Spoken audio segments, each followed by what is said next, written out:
الحمد لله نحمده ونستعينه ونستغفره ونؤمن به ونتوكل عليه ونعوذ بالله من شرور أنفسنا ومن سيئات أعمالنا من يهده الله فلا مضل له ومن يضلل فلا هادي له ونشهد أن لا إله إلا الله وحده لا شريك له ونشهد أن سيدنا ونبينا وإمامنا وسندنا ومولانا محمدا عبده ورسوله صلى الله تبارك وتعالى عليه وعلى آله وصحبه وبارك وسلم تسليما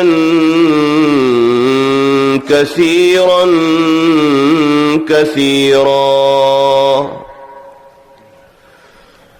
أما بعد فأعوذ بالله من الشيطان الرجيم بسم الله الرحمن الرحيم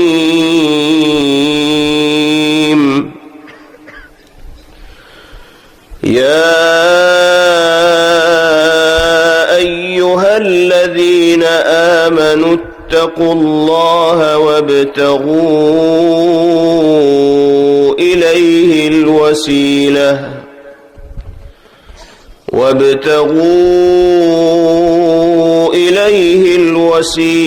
وجاهدوا في سبيله لعلكم تفلحون صدق الله مولانا العلي العظيم.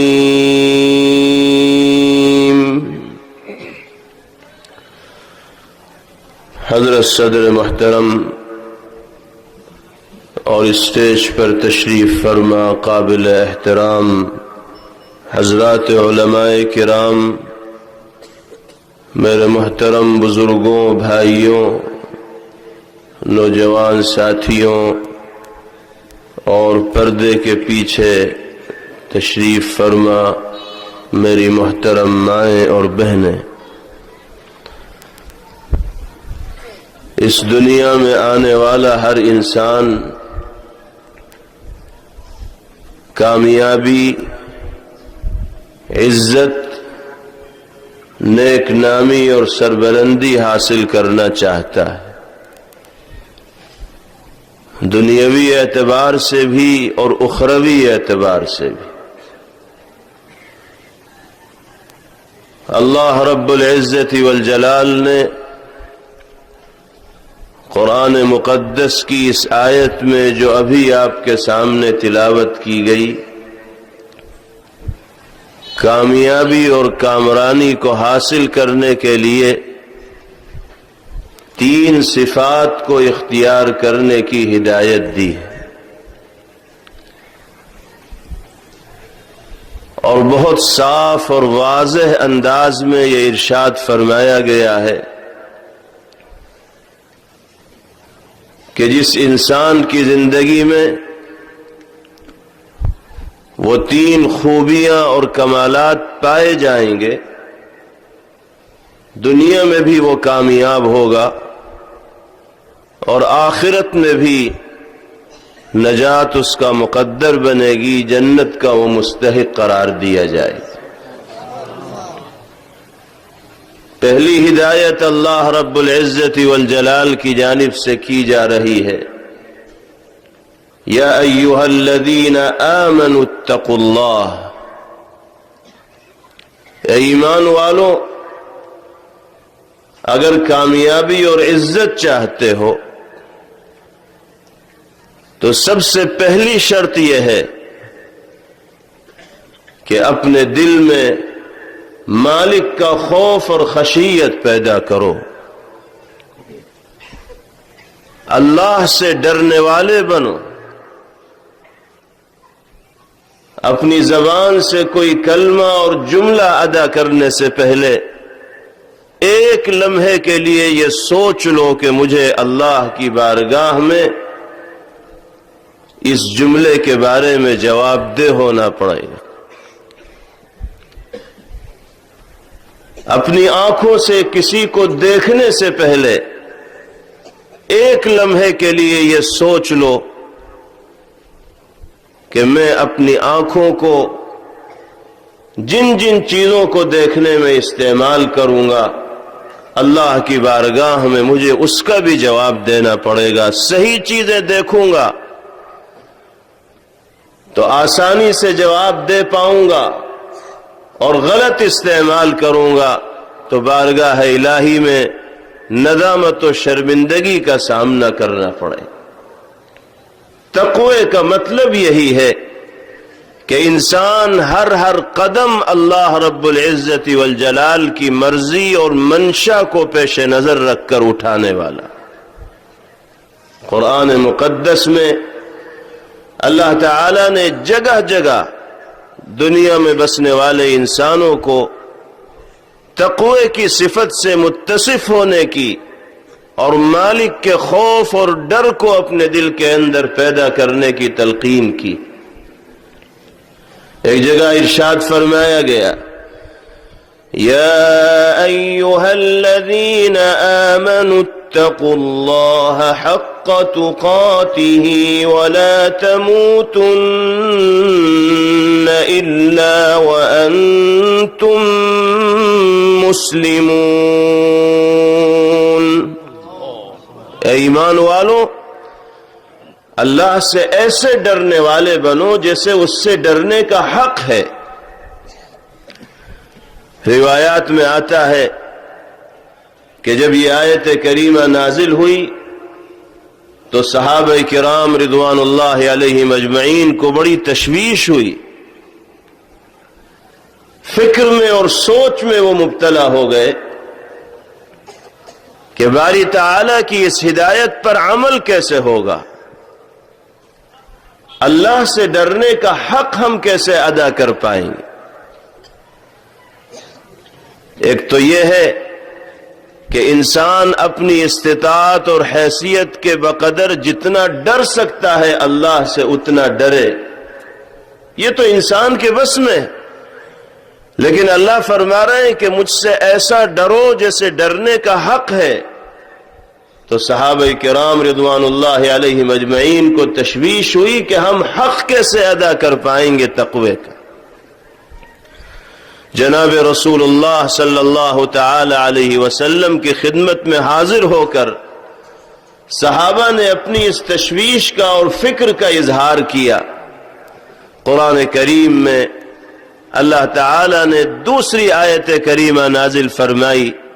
اور ارشاد فرمایا گیا، فاتقوا اللہ ما استطعتم۔ اچھا، اللہ سے اتنا تو ڈرو جتنی سکت و صلاحیت اور استطاعت تمہارے اندر پائی جاتی۔ حضرات علماء نے دونوں آیات کے درمیان تطبیق فرمائی کہ پہلا درجہ تو یہ ہے کہ انسان اللہ سے ایسا ڈرے جیسے اس سے ڈرنے کا حق ہے، اور دوسرا درجہ یہ ہے کہ کم از کم وہ اپنی حیثیت و استطاعت اور طاقت کے بقدر اللہ رب العزت والجلال سے ڈرنے والا بنے۔ حق تو انسان سے بہت مشکل ہے کہ ادا ہو جائے۔ اگر اللہ ہمیں نماز پڑھنے کی توفیق عطا فرما رہے ہیں، روزے رکھنے کی توفیق عطا فرما رہے ہیں، نیک کاموں کو انجام دینے کی توفیق عطا فرما رہے ہیں، تو ہم چاہے کسی عمل کو کتنا بہتر سے بہتر بنا کر پیش کریں، لیکن حقیقت یہ ہے کہ اللہ کی بارگاہ کے شایان شان اور لائق ہم جیسے گنہگاروں کا کوئی عمل نہیں بن پائے۔ حکیم الامت حضرت مولانا اشرف علی تھانوی نور اللہ مرقدہ ایک مثال کے ذریعے اس حقیقت کو سمجھایا کرتے تھے. حضرت فرماتے تھے کہ ہماری عبادات کی حیثیت، ہمارے نیک کاموں کی حیثیت اللہ کی بارگاہ میں کیا ہوگی، جس کو ہم اپنے طور پر بہت اچھا بنا کر پیش کرنا چاہتے ہیں، لیکن اللہ جانتے ہیں کہ وہ ان کی شایع نشان یا ان کی بارگاہ کے لائق بن پائے گی یا نہیں بن پائے. اس کی ایک مثال دی حضرت نے. فرمایا کہ ایک مرتبہ میں سفر پر گیا، گرمی کا زمانہ تھا، میزبان نے بڑے اعزاز و اکرام کا معاملہ کیا، بڑی محبت و عقیدت کے ساتھ ملے، اور جب میں بیٹھا تو ہاتھ کا پنکھا جلنے لگے، لیکن درمیان وہ پنکھا مجھے لگتا تھا اور مجھے تکلیف ہوتی تھی. وہ ہاتھ سے پنکھا ہلاتے تھے، لیکن وہ پنکھا بیچ میں درمیان میں میرے جسم سے لگتا تھا، جس سے مجھے تکلیف ہوتی تھی، لیکن میں شرما حضوری میں، حیا میں ان کو ٹوک نہیں پاتا تھا، روک نہیں پاتا تھا، اس لیے کہ وہ محبت کر رہے تھے، عقیدت کے ساتھ میرے ساتھ یہ معاملہ کر رہے تھے. حضرت نے فرمایا کہ جیسے وہ میرا میزبان میرے ساتھ اچھا معاملہ کرنے کے جذبے کے ساتھ پنکھا جل رہا ہے اور اپنی طرف سے بہتر عمل پیش کرنے کی کوشش کر رہا ہے، لیکن حقیقت میں اس کا وہ عمل تکلیف کا باعث بھی بن رہا ہے اور شایع نشان بھی نہیں ہو رہا ہے. شاید اسی طرح کی صورتحال ہماری عبادات کی اور نیکیوں کی اللہ کی بارگاہ میں ہوتی ہوگی کہ ہم اپنے طور پر بہتر سے بہتر بنا کر پیش کرنے کی کوشش کرتے ہیں، لیکن ہمارا عمل اس لائق نہیں بن پاتا جو اللہ کی بارگاہ کے لائق ہونا چاہیے. بہرحال انسان کی ذمہ داری اور فریضہ تو یہ ہے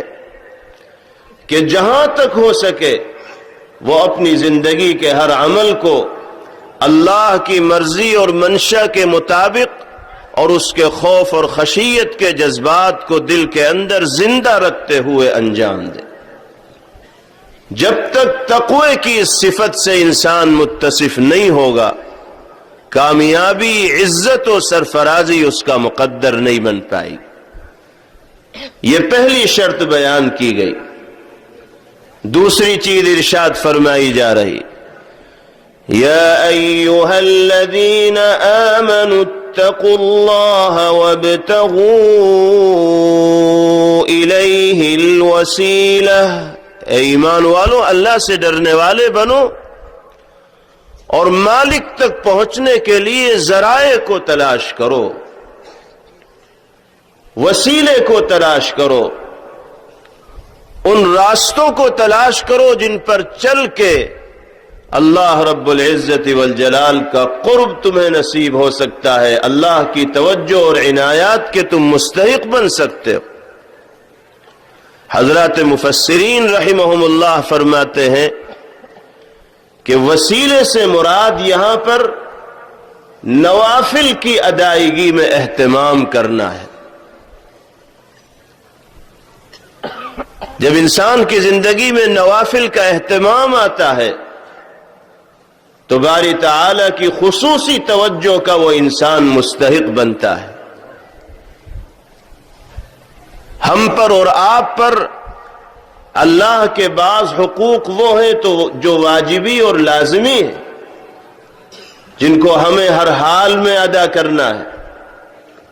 نہیں ادا کریں گے تو مجرم اور گنہگار سمجھے جائیں گے. 24 گھنٹے میں 5 وقت کی نمازیں ہیں، سال میں 1 مہینے کا روزہ ہے، استطاعت کے بعد زکوٰۃ کی ادائیگی ہے، حج کی ادائیگی ہے. یہ وہ فرائض ہیں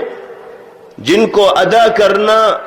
ہر بالغ مسلمان مرد و عورت کے لیے لازمی اور ضروری ہے، یہ اللہ کا واجبی حق ہے، اس کو اگر ادا نہیں کیا جائے گا تو انسان گنہگار ہوگا۔ لیکن اس کے علاوہ بہت سے اعمال ایسے ہیں کہ جو ہم پر واجب اور لازم نہیں، نفلی طور پر، اضافی طور پر ہمیں ان اعمال کو انجام دینا ہے۔ نمازوں میں بھی نوافل کی قبیل سے اعمال ہیں، صدقہ و خیرات میں بھی نوافل کی قبیل سے اعمال ہیں، اور انسان دوسرے انسانوں کے ساتھ جو معاملہ کرتا ہے، برتاؤ کرتا ہے، اس میں بھی نوافل کی قبیل سے اعمال ہیں۔ اگر انسان اپنی زندگی میں اللہ کے واجبی حقوق کو ادا کرنے کے ساتھ ساتھ نوافل کو بھی انجام دینے والا ہوگا، اضافی نیکیوں کو بھی انجام دینے والا ہوگا، تو وہ اللہ کے خاص تقرب کو سمیٹنے والا بن جائے گا، اللہ کی خصوصی عنایات کا اپنے آپ کو مستحق بنا لے گا، اور مالک کی نگاہ میں محبوبیت کا مقام اس کو حاصل ہو جائے گا۔ مثال کے طور پر شوہر کا بیوی پر حق ہوتا ہے، بیوی کا شوہر پر حق ہوتا ہے۔ ان میں سے بعض حقوق تو وہ ہوتے ہیں جو واجبی اور لازمی ہیں۔ اگر زوجین میں سے کوئی ایک دوسرے کے واجبی اور لازمی حقوق کو ادا نہیں کریں گے تو گنہگار قرار دیے جائیں گے، حق تلفی کرنے والے قرار دیے جائیں گے۔ شوہر کی ذمہ داری ہے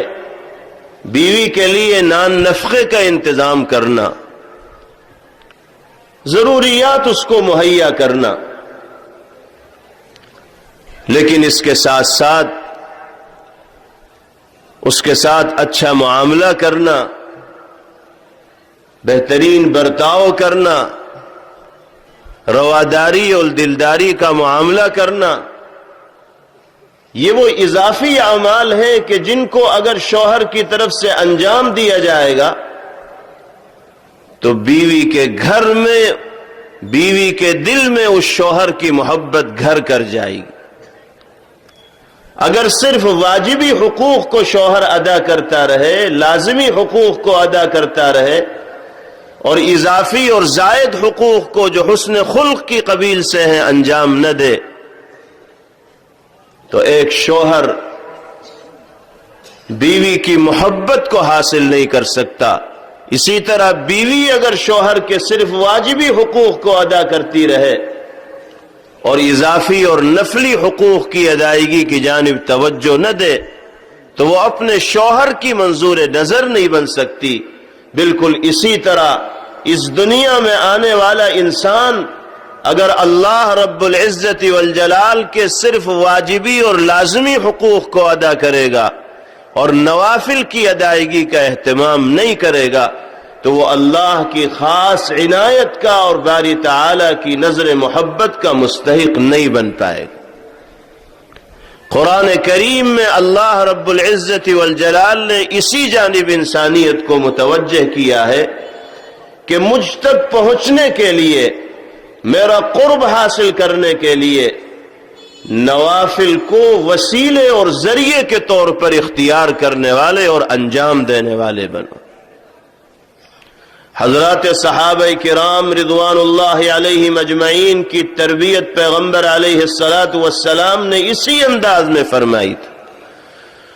اور ہر نیکی کی وہ رغبت پیغمبر علیہ السلام نے ان کے دل میں ڈال دی تھی